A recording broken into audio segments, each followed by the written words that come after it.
हा गड मी कसा चढणार?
म्हाळसा, आता जेजुरीच्या या राजवाड्यात खंडेरायांची अर्धांगिनी म्हणून तू पहिलं पाऊल टाकते आहेस.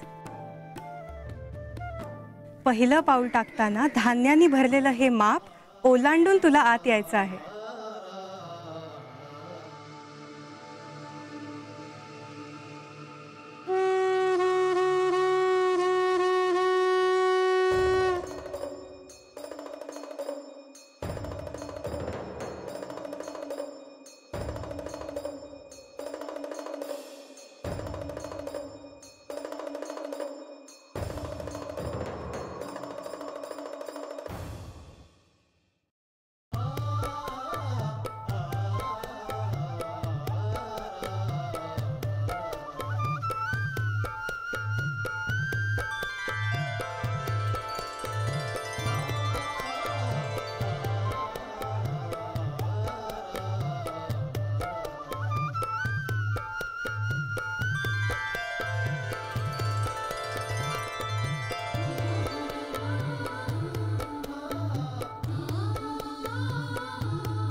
नारायण नारायण, आज हा वाडा, हे अंगण एवढं शांत कसं?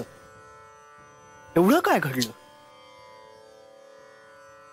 बानू, बानू. महाराज,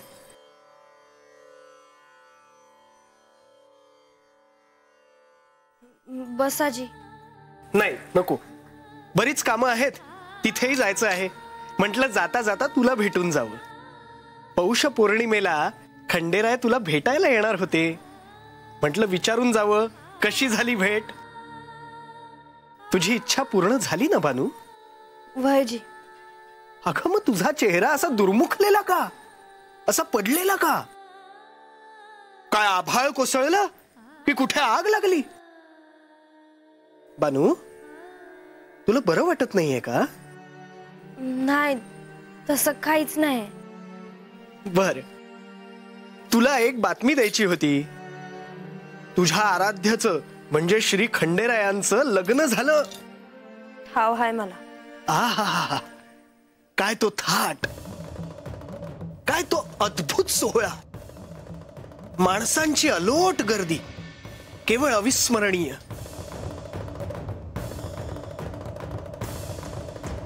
आणि वधू सुद्धा केवढी दिव्य, प्रत्यक्ष मोहिनीचं रूप. वरवधूला एकत्र पाहणं म्हणजे दुर्मिळ योग होता.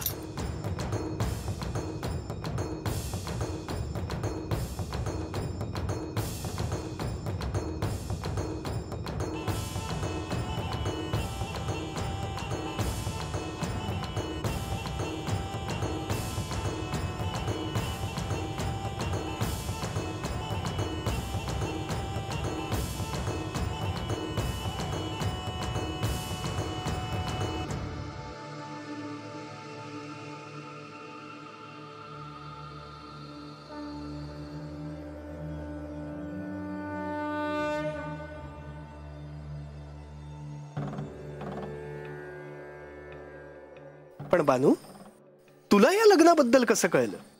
त्यांनीच सांगितलं. काय? प्रत्यक्ष खंडेरायांनी? काय सुदैव! म्हणजे प्रत्यक्ष देवाने आपल्या लग्नाची बातमी दिली, पण लग्नाला बोलवलं मात्र नाही. त्याच दिवशी आलं होतं देव. काय? म्हणजे प्रत्यक्ष लग्नाच्या दिवशी? पण एवढं मोठं धाडस त्यांनी का केलं? त्यांनी वचन दिलं होतं मला, मग वचन कसं मोडणार? बानू, खंडेरायांनी तुझ्यासाठी एवढं दिव्य केलं आणि तुला त्याचा आनंद नाही? असं का म्हणता महाराज? मग पुन्हा विचारतो, तुझा चेहरा असा पडलेला का? मी सांगतो. तुला जेव्हा कळलं की श्री खंडेराय दुसऱ्या कोणाचे तरी झालेत, तेव्हा ते ऐकून तुला दुःख झालं.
अहो,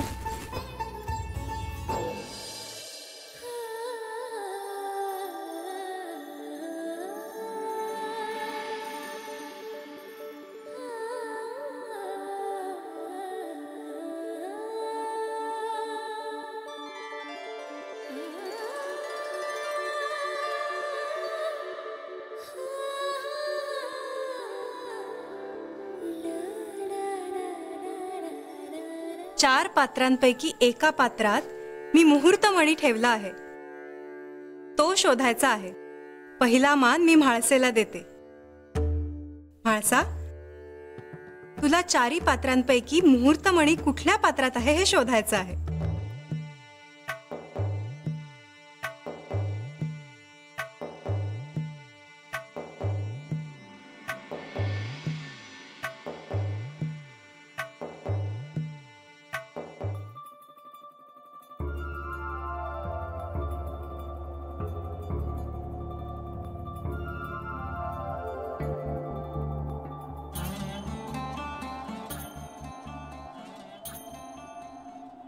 यात मुहूर्तमणी नाही सापडला.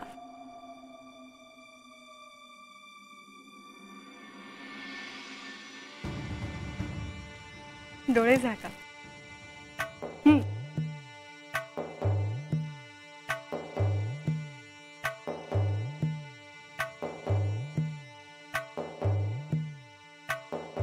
आता डोळे उघडा.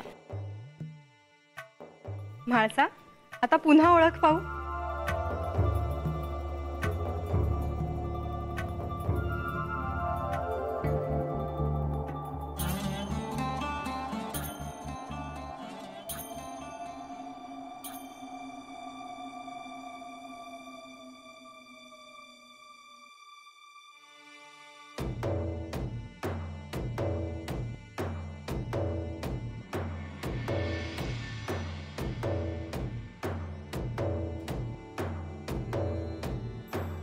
या पात्रात मुहूर्तमणी सापडला नाही.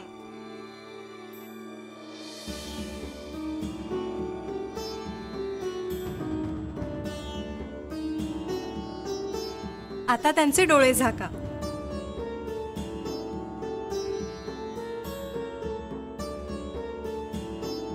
आता डोळे उघडा. खंडेराय, आता तुम्ही ओळखा.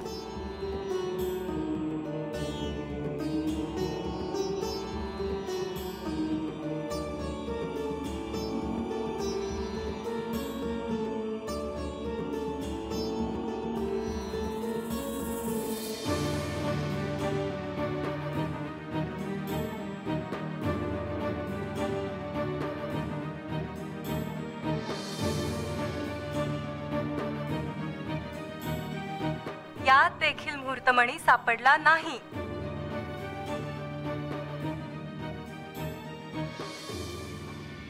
खंडेराय, आता पुन्हा एकदा शोधा.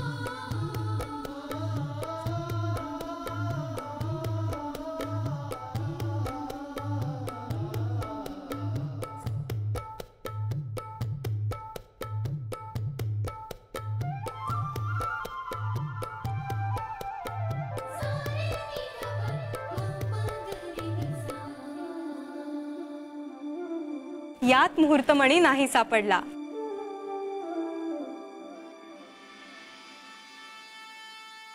म्हाळसा, आता तुला पुन्हा एकदा शोध घ्यायचा आहे.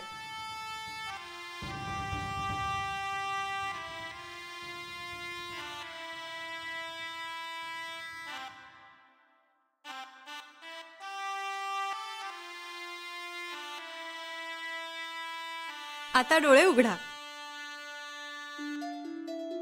म्हाळसा, आता पुन्हा तू शोध.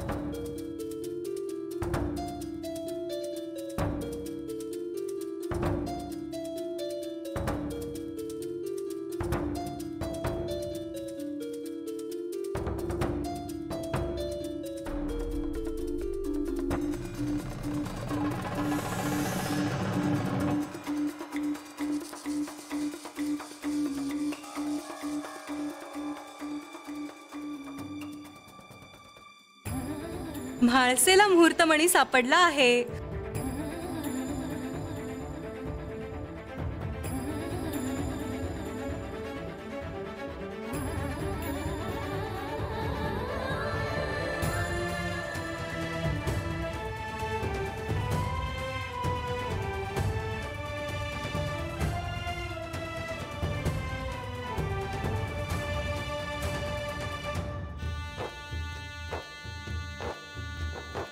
विवाह सोहळा सुंदर पार पडला.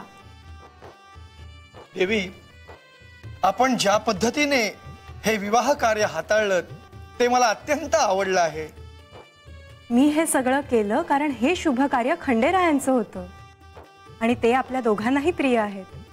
आणि मुख्य म्हणजे विवाह कार्य पार पाडून आपल्याला परत जाता यावं म्हणून.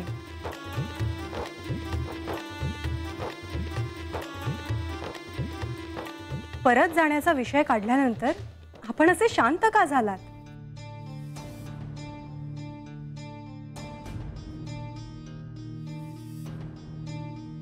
हा विषय आत्ता काढणं मला योग्य वाटत नाही देवी. मला नाही असं वाटत. आपण दोघं इथे असण्याचं कारण एकच, खंडेरायांचा विवाह आणि तो पार पडलाय. आता मी तुम्हाला विष्णू लोकात घेऊन जाणार. आपण इथे थांबायचं काही कारणच नाही. देवी, नववरवधू नुकतेच आले आहेत. त्यांना असं एकटं सोडून जाणं मला पटत नाही. जेजुरीतून तुमचा पाय निघत नाही हेच खरं. अहो, विवाह कार्यात काय घडलं हे तुम्हाला माहित आहे ना. खंडेराय विवाह स्थळ सोडून गेले हे म्हाळसेला कळलं आहे आणि ती त्याचे उत्तर खंडेरायांना मागणार. आणि म्हाळसेचा राग अनावर झाल्यावर ती काय करेल सांगता येत नाही. आणि आपल्याला माहित आहेच की बानू आज ना उद्या खंडेरायांच्या आयुष्यात येणार आणि तेव्हा काय परिस्थिती असेल याचा विचार न केलेलाच बरा. आपण इथे थांबलो तर आपल्याला काहीतरी भूमिकाही घ्यावीच लागणार आणि मी काही केलं तर आपल्याला तो हस्तक्षेप वाटणार. परंतु खंडेरायांना आपण काय कारण सांगणार? मी सांगते काय सांगायचं ते. परंतु विष्णू लोकात परत जाण्याची आपली इच्छाच का दिसत नाही? असं काय कारण आहे की तुम्हाला इथेच थांबायचं आहे?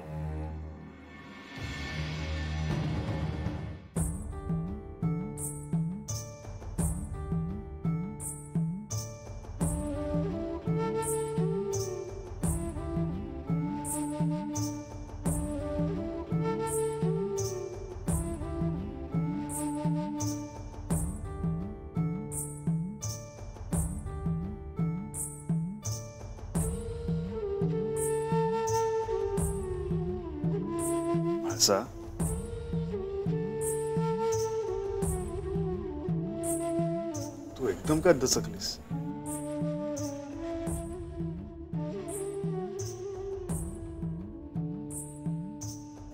काही नाही.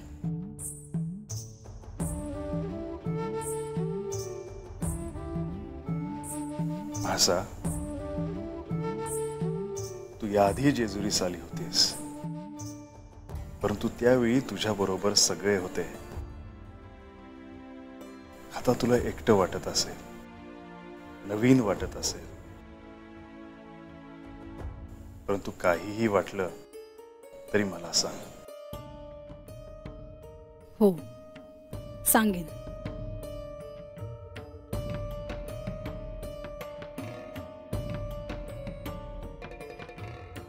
भासा,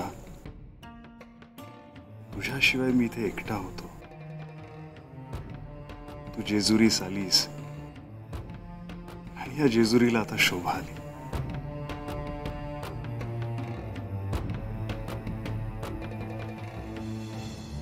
तू इथे माझ्यासोबत असणार आहेस ह्याचा मला किती आनंद आहे हे मी तुला कसे सांगू.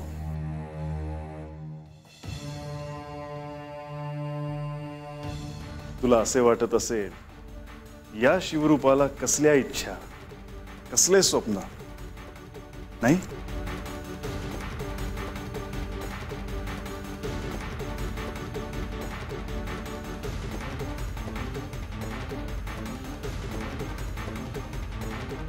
म्हाळसा, तू माझ्यासोबत इथे राहावंस ही माझी इच्छा आहे. हे माझे स्वप्न आहे. तुझ्याशिवाय मी अपूर्ण आहे म्हाळसा.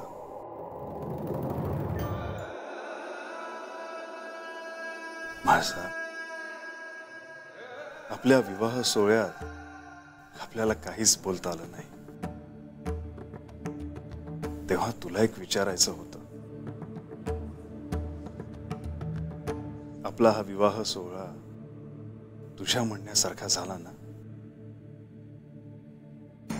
त्याआधी मला आपल्याला काही विचारायचे आहे. विचारू? आपला विवाह सोहळा सुरू असताना आपण कोठे गेला होतात?